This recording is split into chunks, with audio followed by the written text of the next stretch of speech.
family. Your girl is back from Vegas. She is well rested and extra chocolate. Let's get into this review. This is why I said that Colt and Larissa need to move.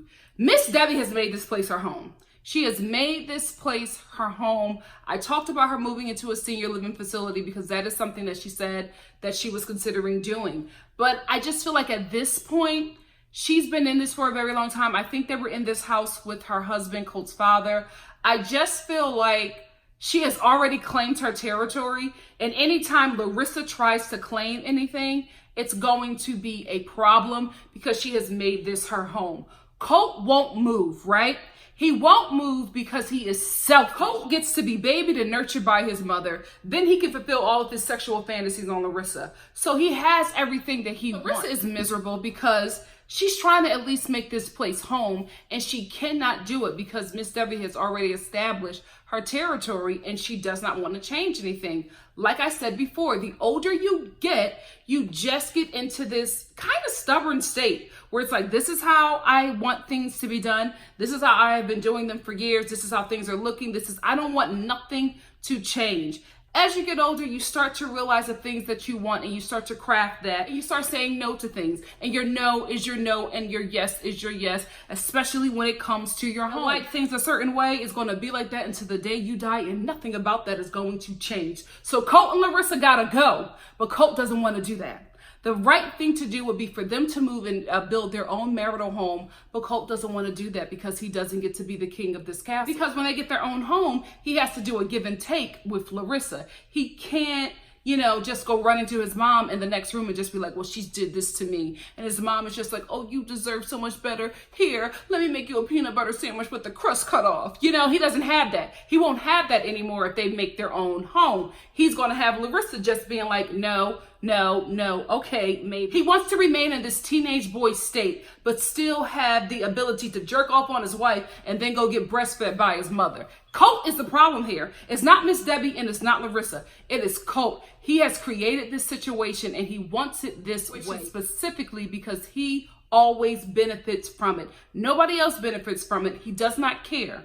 Just as long as he is always coming up lucky, he's going to stay in this situation. It's so bad because it's two women who are fighting over someone who has put them in this situation strategically. He knows exactly what he's doing. He has manipulated the situation, and Larissa and Miss Debbie have no idea. Think back to the first few episodes of the first season that they were on. Colt was promising Larissa, oh, we're going to move out. This is just temporary. We're going to be in a situation to save money. He had no intentions of moving. He always drops this line, oh, it's very expensive here. We don't really have it. Vegas is not expensive. Vegas is expensive if you are a tourist. If you live there, you can find a nice one-bedroom apartment in Vegas for $700 easy. Colt don't want to do it. He does not want to do it. Miss Debbie ain't paying the rent her Social Security is. Her government checks is probably taking care of all of them. Colt has the money. He doesn't want to do it. Period. That's what's happening here. Ladies, wake up. You are getting played by the most basic dude ever. Nicole and Azan. So Nicole, Azan has the nickel. Why? Oh, just call me why. That was a good line. Nicole is having like a post-breakup episode, right? But she's still with Azan. So after Azan cancels this trip, Nicole decides to dye her hair purple, and now she's working on her revenge body. But she's still with the dude. I was like, this is everything that you do when you break up with a guy that you are madly in love with, but you just realize that he's trash and you got to move forward. Like, she's doing all of this, but she's still in love with the guy. So I'm thinking, like, why the hell are you going through this breakup episode, but you're still with the dude? I can't make her out. I can figure out everybody else. I cannot figure this woman out. And now she got May on the run. So she's leaving her sister's place, and now she's going to stay with her mom. And I'm just like, wait a minute. She's just like, oh, we don't want to overstay our welcome at any place for too long. So we stay here for a little bit, then we find another place to stay, and then we find another place to stay. And I was like, what in the Child Protective Services is happening here? May doesn't have any schooling. She has to be registered soon. Nicole is not doing it because she's thinking that she's still going to move to Morocco. You're slowing down this child's freaking development skills because you're chasing this Moroccan man with a perm. Girl, You need to get it together. I have went from being totally sad for Nicole to just pissed off because all of these dumb decisions that she's making, she's dragging her child along with her. This baby is so young and impressionable, and she is seeing her mother like just make the dumbest decision. She's in the freaking car with her mom, and she's like, where are we going? Like, damn, we moving again? Like, she can't even stay in a place where she can make friends. Like, I can't with this girl. This is so sad. And I'm pissed at her family. I'm like, why are you letting her do this? Mom, take the baby. You and that granddad can raise this child. I know it's something that you probably don't want to do, but I think it's a lot better for May to have some stability. She has no stability with Nicole. The fact that she said that, she mentioned that with a straight face and didn't feel any way. Oh, me and May don't like to stay in one place. It ain't you and May, it's you. You forced May to live like that. That kid don't want to live like that. What? Where does she live? Because I'm calling DHS. Give me the baby. Give me May. This isn't right. This is not right. Nicole, if Nicole was single, sexy, and free, and childless, I'd be fine. But this child is experiencing her mother's stupidity. I just don't think that this is going to be healthy for her at all. At all. I'm telling you guys, kids know. Kids know. They just don't know how to communicate like you do as an adult, but they know what's going on. May knows that her mother is a plumb fool. She knows, but she doesn't know how to voice it. And I hope it doesn't come out later and just dumb decisions with men or acting out in school. Ugh. And some people can't have children. Ain't that about trying to move to Morocco with no damn money and you raising your child in random rooms? Where is the father? Is something wrong with him too? Where's his mother? Where's his father? Kids don't have nobody.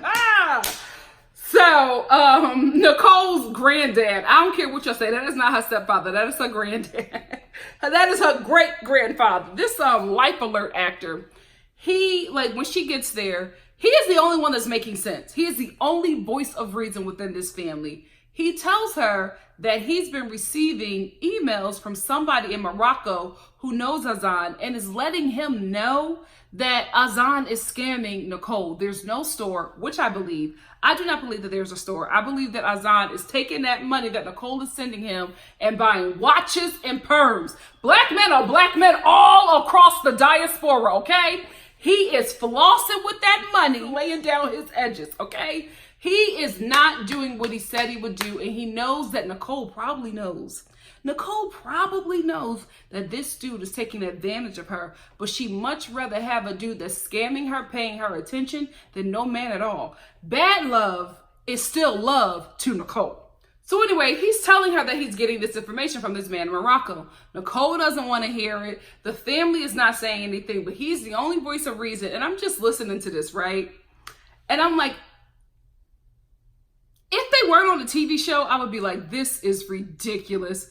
Dad, you are being scammed too. But I think that this Moroccan friend who was watching Azan and giving, Granddad the tea, I think that this person is a producer.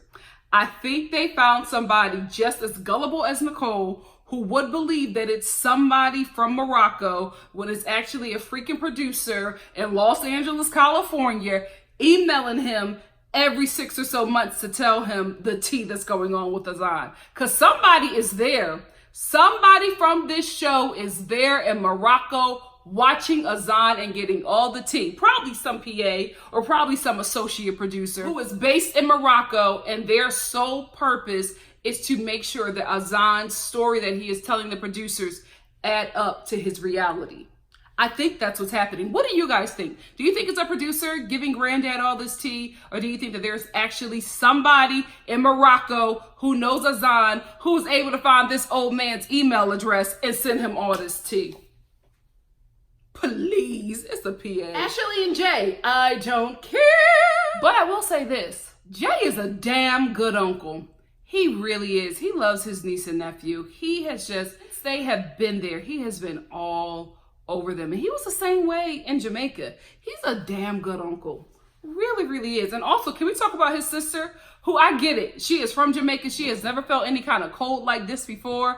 But homegirl was freezing. Outside, inside the apartment, in her confessional, she was scarfed up. Every scene she was in, she was like, what Jay did was wrong. What was that accent?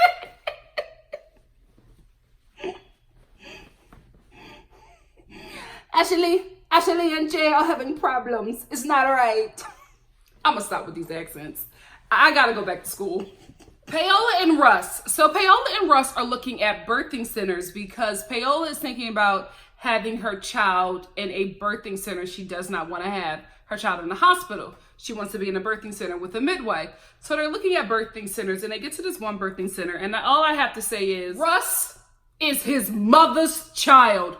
He was being so ignorant at this birthing center, especially when he was talking about that really nice lady who has had 7 freaking children. She knows what she's talking about. He's just like, I don't know if I want somebody like that bringing my child into this world. Excuse you? Like, that was so ignorant. Oklahoma Russ. I'm not going to put that on Oklahoma. I'm sorry, Oklahoma. That family is just problematic. The whole time he's there, the ignorance is just jumping out. This woman has had 7 children with no doctor, and you were just like, oh my goodness, this is ridiculous. I don't know anybody in Oklahoma who has done anything like that before. Get out of freaking Oklahoma. You went out of Oklahoma enough to find Paola. She was probably a fetish, but you got caught. That's what happened. Oh my goodness, he got on my freaking nerves this episode. And he never gets on my nerves like this, but he really pissed me off. I'm like, dude, how do you think that women who don't have access to doctors and hospitals have babies? What do you think they do? You think they just lay down and die? And then maybe a doctor just happens to walk by and it's just like, oh, thank you, Lord, I can finally have this baby. Like, what do you think happens? You cannot be this ignorant, sticking your penis in a woman, creating a life, pulling out, and raising a child this freaking dense. Oh my goodness, women, you gotta stop getting wet for dummies. You gotta stop getting wet for dummies. I'm gonna put it on a t-shirt and sell it because this is what happens. You have this whole husband embarrassing you at a birthing center, looking on, oh my God, what is that? A tub? Having a baby in a jacuzzi tub? What? Whew. An educated man is the finest man.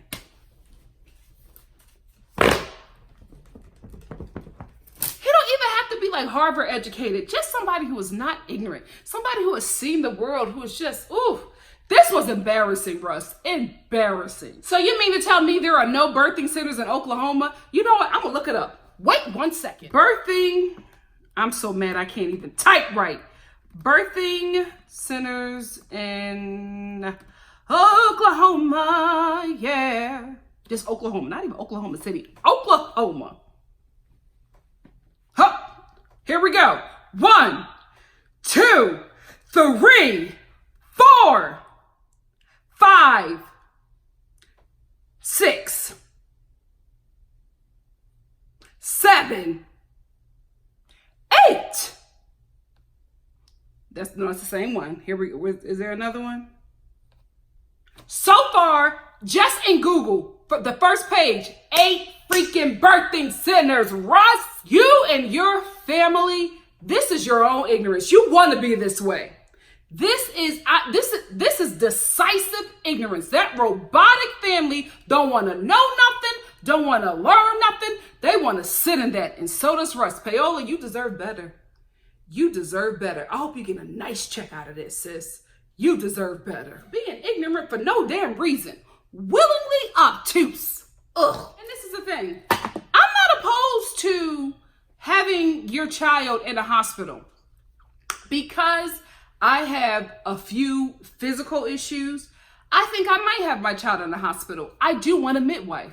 I really, really do, because not only do I have a very good friend that's a midwife, I just feel like from my own educational experience and just hearing other stories of women who I know and trust who have had midwives, being very close to a midwife, I just feel like that is something that I would really like in my journey. Somebody who has wisdom. Like, it's not that your mother or like family members don't have that same wisdom that will really help you through this process. It's just somebody who is very skilled in it. I feel like for me, when it's time to give birth, yes, I want my mom to be there, but she's so freaking dramatic and emotional. I don't even know if she would be any help.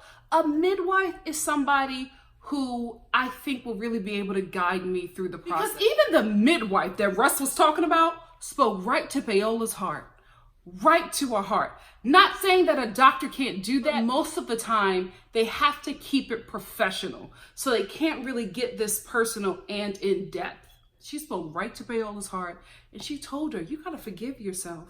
And you gotta be fair to the baby that you're having right now, because you're still grieving. But it's okay. You gotta grieve your child, but you also have to celebrate. It's okay to celebrate, because she knew that Paola was feeling some sort of way, kind of feeling guilty, also feeling scared, not really wanting to celebrate because the child isn't physically in her arms, and also feeling guilty for losing her child, and then feeling guilty for being happy about being pregnant again, going through a wave of emotions. And that woman spoke right to her heart.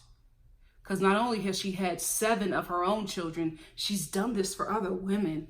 She knows what she's doing, Russ. She really, really does. He really upset me in his segment, but then he got me right back. Because the midwife suggested that they write a letter to their child as a way to not close that chapter on the child that they lost, but as a way to just heal and be able to fully move forward with this child that is on its way here into, the world. And the letter was so beautiful, just to see the both of them reading it. Listen, 90 Day Fiance the other way had me in tears. Russ and Paola, their segment, I was just, when Russ was like trying to talk about the baby and he was just like shaking and breaking down, he couldn't speak. Whoo! I was like, oh, okay, well, I'm no longer mad, Russ. I'm no longer mad. When reading that letter, it was so big of them. I don't know if they watched this, but thank you guys for sharing that. You didn't have to, but I think in that moment, they were able to allow a lot of other couples who have probably experienced this get free or get inspired on how to heal and move forward. It was beautiful. It was real. That segment ended beautifully, and I'm so glad that they did, because Mr. Russ, you was on my list for a second, but you're back off it, baby. You're back off it. Thank you guys for sharing. It was beautiful. It really, really was. They didn't have to share that with us, but they did, and I appreciate it. Elizabeth and Andrei. Let's talk about Elizabeth's giant Moldova bum. Scrub. I'm going to say scrub. I don't like bum. Moldova scrub. Anyway, so Andrei sits down with Elizabeth's dad, and her father is just like, okay, so when are you getting a job? Like, how are you going to bring money? How can I help? Like, what is going on? And Andrei looks at this man who was supporting him and says, that's a no subject. I don't want to talk about that. Excuse me? Who are you talking to? Not the man that's feeding you, not the man that's housing you, not the man that's about to support your child to make sure they survive in this world. Are you kidding me? The balls that this dude has. This couple, just awful. Awful, awful, awful. I could not believe. Elizabeth's father has the patience of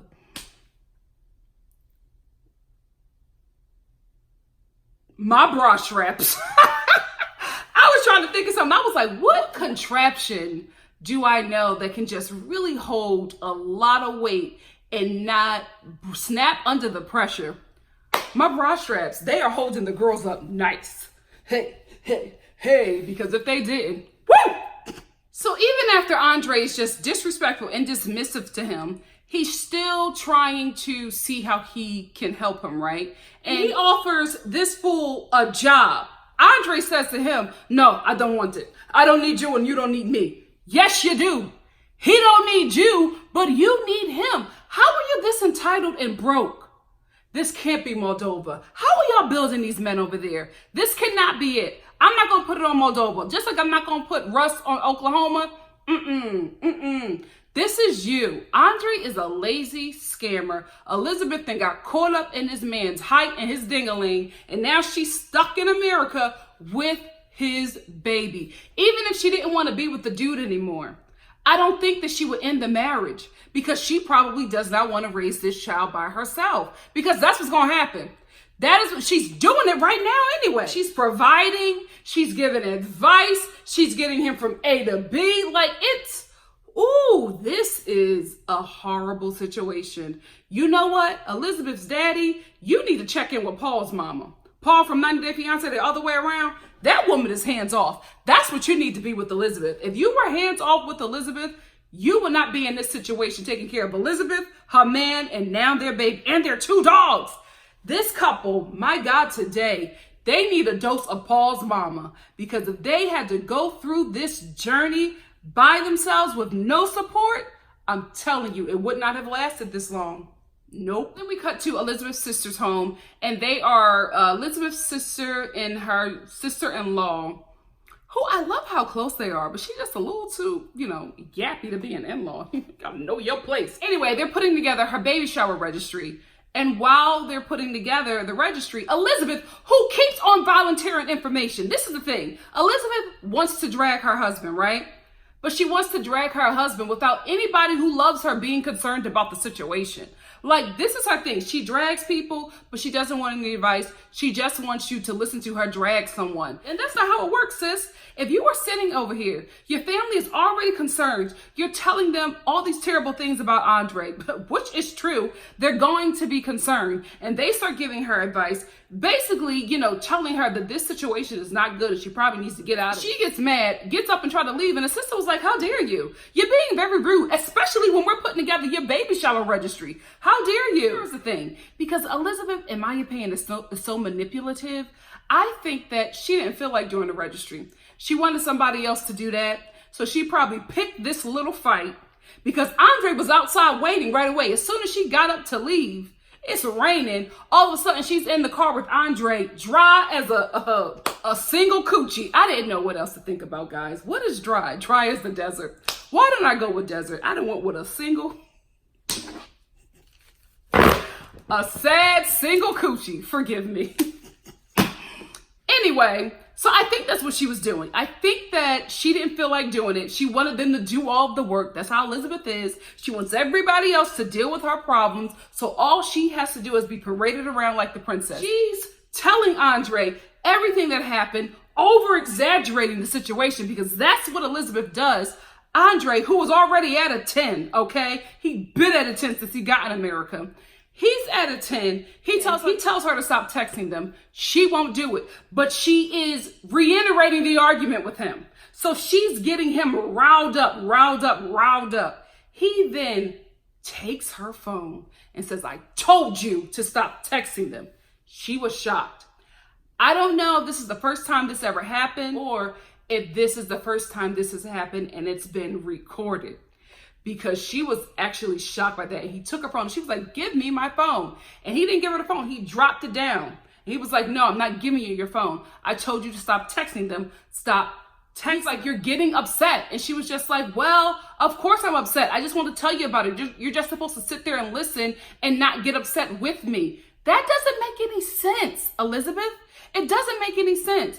You already know this man does not like your family. So then you come and tell this man while you're pregnant with his child that your family is attacking you and him. How do you think he's going to respond? I don't think he should have responded like that, but of course he was going to be visibly upset. So he finally gives her back her phone. And this is the thing that really scared me about the situation. He acted like what he did to her never happened. He was like, oh, do you want your jacket? Because it's raining. Sir. You just snatched her phone out of her hand. That was extremely disrespectful. You got to talk about that. You can't just move on. That's what alarmed me, because that is what abusive men do. Whether it's physical or verbal or mental, they do something and then they act like they haven't done it. They make you seem like you're crazy when you try to talk about how they harmed you. And they're just like, oh, that didn't happen. Oh, it didn't happen like that. They just gaslight you, or they just act like it never happened. And that was very alarming. Aside from the phone grabbing and the way he did it, that was alarming, but the fact that he acted like it never happened.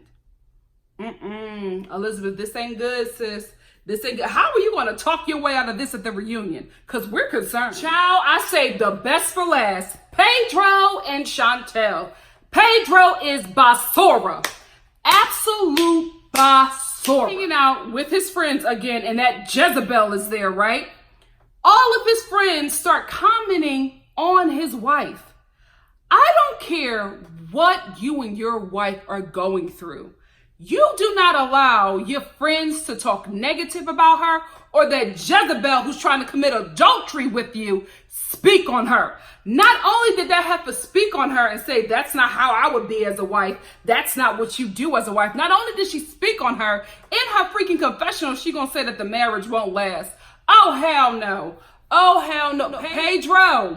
Pedro, you lucky you got Chantel. Because if it was me, I would have mollywopped you right in the back of that 4B La Bamba haircut. How dare you? How dare you? That was so disrespectful. And he just sat there and listened and laughed. And I'm like, this is your wife, your rib, your future. And you're letting these people talk about her like she's not the most important thing in your life. This is somebody who you want to impregnate and grow a life that you've created. I was so disgusted. And y'all know I love Pedro and I'm always rooting for him. I've been on his side since day one, but this is ugly. I can't defend this. I cannot defend this. What he did to Chantel was wrong. You don't do that as a husband. You don't do that. You won't sit there and have this tender-eyed heifer that you was grinding on a couple days prior talk bad about your wife? I'm not even with you and I'm hurt. Nope. You dead wrong, bro. Tell you something. Chantel has every right to tell that man to cut them all off. All them snagger-two friends. The only one I will let him still interact with is his funny-looking sister. But everybody else, nah. I'll deal with that heifer because she's your sister. She's your kid. We're family. I done married into this family, so I gotta deal with her. I'll get her together for talking about me at that table with them Jezebels and them demons. How dare you? But all them other friends, done. I don't even want you to WhatsApp them. You can't Facebook Messenger them. You can't like a tweet. You can't watch an Instagram story. Nothing. You better not even think about them. If I walk up on you and I see you just thinking about them friends, it's on. It's on. He has disrespected the hell out of Chantel on this trip. Woo, this reunion gonna be spicy. So now Pedro goes and picks up Chantel, and I just feel so bad because he looks so miserable. Guys, it's a complete 180 from the first time he got to the Dominican Republic. He was cheering and screaming, laughing, tears of joy. He was so happy. Now he's at the airport. He looks miserable. He looks like somebody just ran over his puppy several times, okay? Ran over and reversed. He is just heartbroken that his wife is here to be with him. But Chantel, I got to get on you too, sis. You weren't right. Because as soon as they get in there, she's just like, take me to a hotel because I'm not staying with your mother. They don't know how to talk to each other. Ladies, listen, especially us sassy hood ladies. You have to find a way to talk to your man with respect. Especially women who demand the same amount of respect as men. Sometimes we be so tough and so gangster, we don't realize that we're tearing down our men while we're doing that. So even if he says something that we don't like, we don't have to come back and drag him and his whole bloodline for filth. We don't got to be so cutthroat with our boo. So, you know, Chantel knows that there's an issue there. As soon as she sees Pedro, take me to a hotel because I ain't staying with your mother. You know there's some beef. You know there's an issue. You know, like, you don't have to be so rough with him. Like, I love the fact that she was so sweet with him. Mi amor, and you got me flowers. I thought it was so loving. As soon as they get in the car, I ain't going to your mother's house.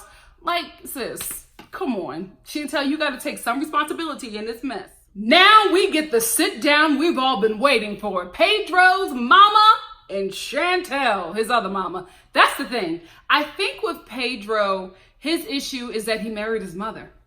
Chantel is just as nasty as his mama. And I've always had the problem with the mom because I just felt like she wasn't as accepting of Chantel and she was just always so nasty.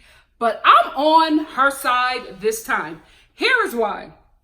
So first of all, mother shows up in a lavender bodycon dress. I said she prepared to have this sit down at 7 and go clubbing at 8. She ain't got no time to waste. So anyway, they have this sit down and there's an interpreter there, a translator there, because Chantel says that she feels like Pedro's mother and his sister speak Spanish very fast so that she can't understand them. Understandable, right? So they're sitting down and the mom is just talking about how she didn't like, how Chantel's family ganged up on her children. She was right.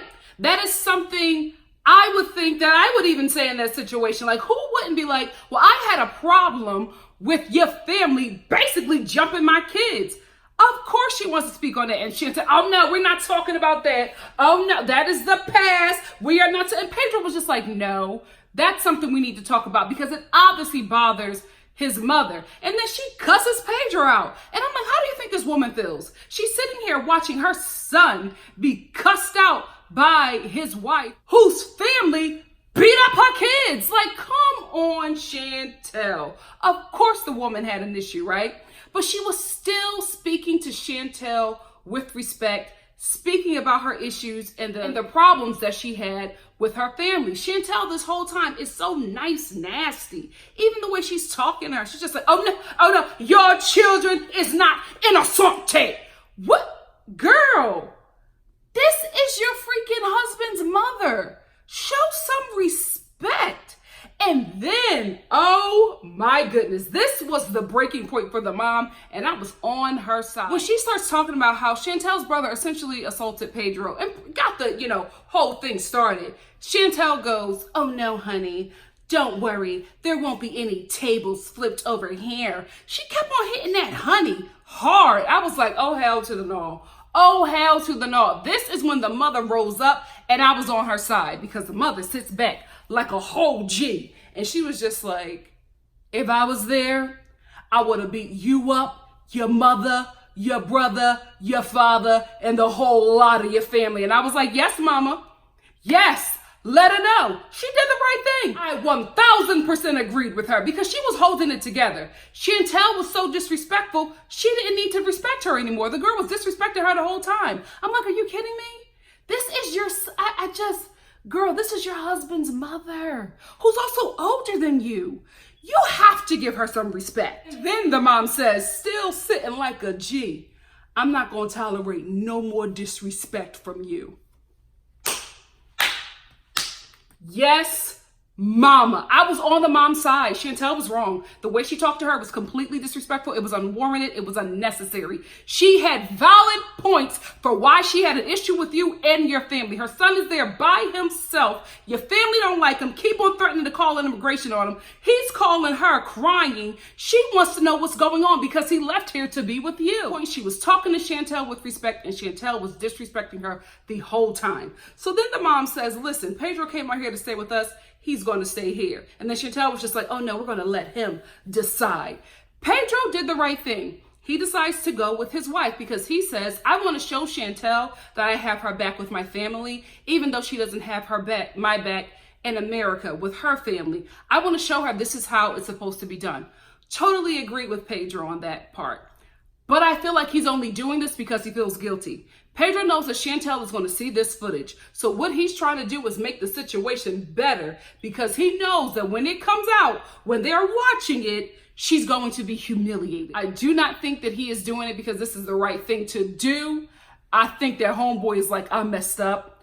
I got to make this situation good. Because what I did to this woman in the DR was not right. So that's where the episode ends for me. What did you think about this episode? Let me know in the comment section below. And if you like what you see here, please like, comment, subscribe, and share. And I will see you next week for the following episode of 90 Day Fiance Happily Ever After.